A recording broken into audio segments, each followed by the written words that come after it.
John, can you put it into words how you're feeling right now?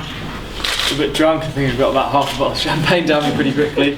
But yeah, just relieved to not throwing it away at the last moment, just to finish it off. It's fantastic. Was it quite a routine stage in the end for you? Yeah, fairly. I mean, we wanted to ride for for a bunch sprint, and there was a couple. I think there was one dangerous moment actually on the steep climb, and I had to go with the move. And when you're expecting an easier day, and when something like that goes, it was a bit stressful, but it was great. And for Cav to win as well, it added some value to the stage. When you got into that move, actually going up by Hatch Lane, it seemed like there was 4 of you there, and I noticed at one point on the climb you turned around and it almost seemed that no one else wanted to work with you. Is that the case? I didn't try and go away. I just followed a move. It was just a guy that was at 2 minutes, and net up did a full-on lead out with all the guys peeling off until there was just one who attacked the climb, and I didn't want to give him any freedom, even though it was 2 minutes. Just principle really. Wanted it to be a bunch sprint. In terms of the stage race victories this year, Medj, Var, Sash, how does this rank in that list? It's well clear of the others, right at the top for sure. Just not just because it's a Tour of Britain, but just because of the support and the crowds out there and the interest. It's just been another level. It's been great. Yeah, has Dave Brassford come over and said congratulations or anything yet? I know he's around today. I haven't seen him today, but earlier in the week he could have given some words of encouragement. So. It's going to set you up quite nicely for next Sunday then. Yeah, like I said before, I don't know what my role will be. I'm sure that'll be discussed next week, but I think after a few days recovering from this, because I'm tired, I'll be able to hopefully do a good job. Word on the team to take on the World Tour teams with just the UCI team and Defender League. Yeah, unbelievable. You see how professionally we've ridden all week. They've haven't feared reputations, just taking it up from stage 1 where we rode, and people may have questioned why we were doing it, but we got rid of some GC contenders on that day. The next day in the wins, every day we've taken our opportunity and whittled it down till in the end only had a handful of guys to worry about. There's been going to no doubt raise speculation about your future and where your whereabouts next year. Is there any further developments on that front? Kind of. There's some details to sort out, so I can't really, not for me to say yet. Should you now be cleared up in the next couple of weeks or so? Is it a longer process? Days probably. Yeah. How does today's stage compare to others on this tour?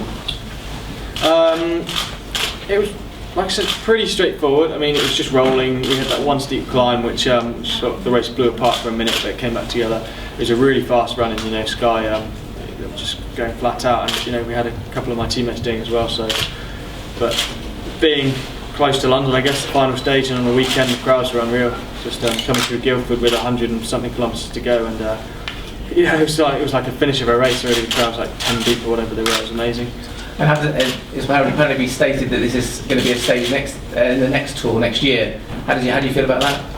It deserves it, yeah. I mean, it's what a reception we got, so I hope it is included. Brian Smith said at the launch of the team at the London Bike Show in January that his main aim was to win the Tour of Britain. A month later you won the Mediterranean. Did you guys realise at that stage that this was possible?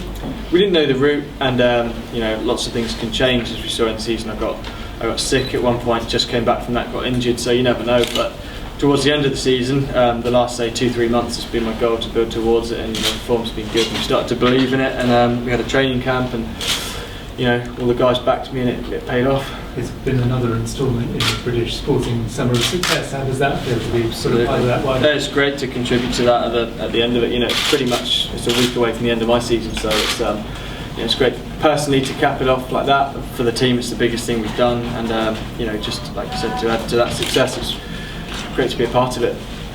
Has it sunk in yet that you're the full Tour of Britain winner? No, not really. We will later on, but not yet. No, I'm still. Before the tour started, people were tipping you as a potential winner. How did that added pressure affect you? I mean, it's nice to be included in a list like that, but definitely you feel the extra pressure, especially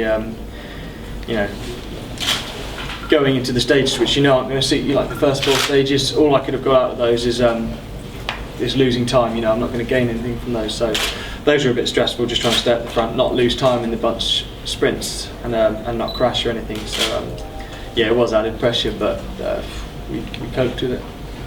Looking ahead to next week, do you know when you're heading out to Holland? Friday, yeah. Are you looking at doing a recce of the course on Saturday? Yeah, Again, that's is it. Yeah. How do you feel that Limburg is going to, that area of Holland is going to suit you after all the hills and that you've done? I've seen Amstel Gold on the TV, and I remember I've seen a video of the Worlds that were there in '98, and yeah, I mean, route-wise, it will suit me. It finishes, I think, a kilometre after the climb, but you know, it's so long and the quality of field is so high that it's a bit of an unknown for me. In terms of racing, have you ever done anything to 250k and above? I've done about 250k, but I think this is 270, and obviously it's it just gets faster and faster. It's not like a race where the top guys are all on their knees by the end. It just gets faster, and the fastest laps are the last couple. So. Brilliant. If there's no more questions, I think we'll let John escape because he's been a man in demand.